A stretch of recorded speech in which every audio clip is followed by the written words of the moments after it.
Onda biz psixologiyamızı necə saxlayaq ki, bu yeməyə tökəndə biz qədərimizi düzgün tutaq və yeyək, amma yeyə arıqlayaq.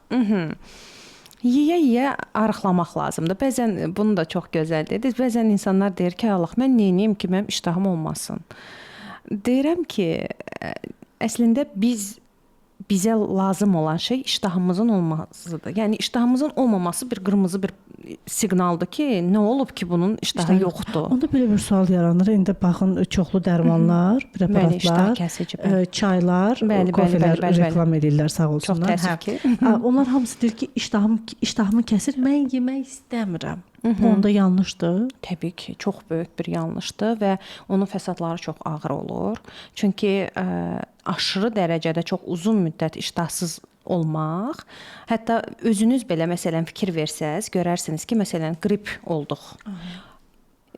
İştah düşür, yemək istəmirik. Bir neçə gün yemək istəmirik, hətta çox insan arıqlayır həmin periodda.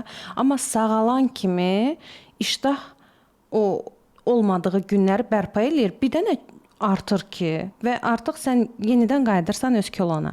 Yəni həmin dönəmdə bu dərmanların və yaxud da çayların, kofelerin təsiri bizdə süni bir natural olmayan, təbii olmayan, bizə xas olmayan bir iştah itkisi yaratmaqdır. Daha sonra isə artıq onu içməyəndə hər şey elə bir formada belə püskürür ki, vulkan kimi, yenidən çox böyük hallarda, %90 hallarda çox böyük fəsadlarla geri qaytarır o effekti. Yəni onda bunlar orada əslində sürətlə çəki vermə müşahidə olunur. Aha, sürətlə.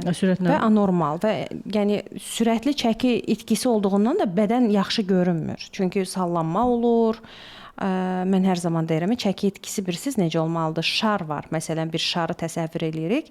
Bu şarı biz birdən partlatsaq, büzüşüb qalacaq.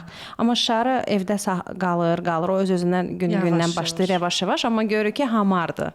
Yəni bizim kilo verməmiz o formada olmalıdır. Onda siz sürətli çəki verəndə onda bədən öz dərilər, piqatları adaptasiya eləməyə vaxtı çatmır, çatdıra bilmir, belə deyək. Çünki biz əslində elə nə qədər yavaş-yavaş kilo versək, o qədər yaxşıdır ki, bədən ona yavaş-yavaş öyrəşə-öyrəşə, dəri öyrəşir, orqanların fəaliyyəti öyrəşir və biz ona böyük bir şok yaşatmırıq. Ancaq çox belə stressə salmırıq da. Yenə də stres, yenə də stressə salmırıq.